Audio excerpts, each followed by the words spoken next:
Iran और America के बीच तनाव के कारण होर्मुज स्ट्रेट से एक बार फिर जहाजों की आवाजाही बंद हो गई है।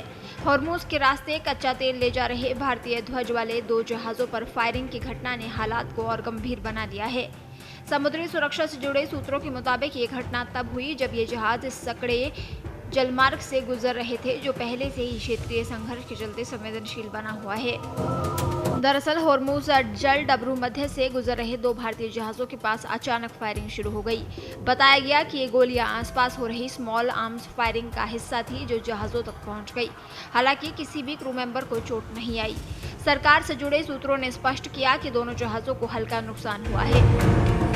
इन जहाजों के ब्रिज विंडो पर गोली लगने की बात सामने आई है, लेकिन कोई बड़ा तकनीकी नुकसान या जानमाल की हानि नहीं हुई है।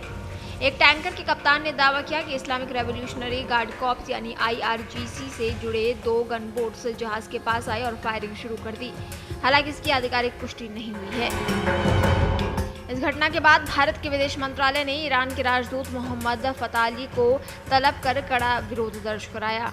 विदेश मंत्रालय के अनुसार विदेश सचिव विक्रम मिस्री ने ईरानी राजदूत को इस गोलीबारी की घटना पर भारत की गहरी चिंता से अवगत कराया। उन्होंने भारतीय जहाजों की सुरक्षा सुनिश्चित करने की मांग की। विदेश मंत्रालय ने याद दिलाया कि पहले भी ईरान ने भारत जाने वाले जहाजों को सुरक्षित रास्ता देने में सहयोग किया है। अब भारत चाहता है कि वही प्रक्रिया जल्द बहाल की जाए। भारतीय सूत्रों के मुताबिक जहाजों को जानबूझकर निशाना नहीं बनाया गया, बल्कि वे भटकी हुई गोलियों की चपेट में आए। इसके बावजूद घटना ने सुरक्षा को लेकर गंभीर सवाल खड़े कर दिए हैं।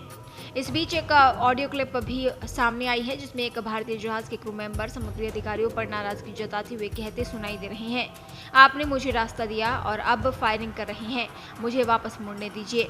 इस बीच ईरान की ओर से शांति का संदेश भी आया है, लेकिन जमीनी हालात और समुद्री गतिविधियां लगातार बढ़ते तनाव की ओर इशारा कर रही हैं। उधर United kingdom maritime trade operations ने ओमान तट से करीब 20 नॉटिकल मील दूर सुरक्षा घटना की पुष्टि की है, जिससे क्षेत्र में खतरे का स्तर और बढ़ गया है।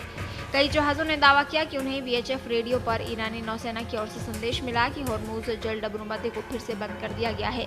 हालांकि इसकी आधिकारिक पुष्टि नहीं हुई, लेकिन इससे जहाजों में दहशत फैल गई।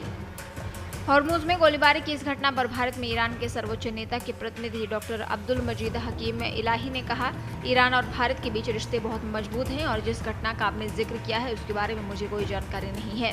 हमें उम्मीद है कि सब ठीक हो जाएगा और ये मामला सुलझ जाएगा।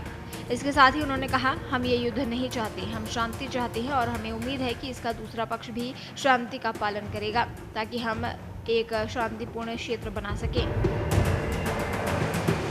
वहीं अमेरिकी राष्ट्रपति डोनाल्ड ट्रंप ने ईरान पर तीखा हमला करते हुए साफ कहा कि अब वो होर्मुज स्ट्रेट के जरिए अमेरिका या दुनिया को ब्लैकमेल नहीं कर सकता।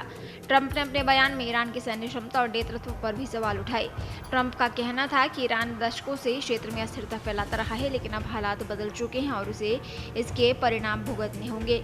साथ ही उन्होंने ये भी दोहराया कि जब तक कोई ठोस समझौता नहीं होता, अमेरिकी नौसेना का ब्लॉकेड जारी रहेगा।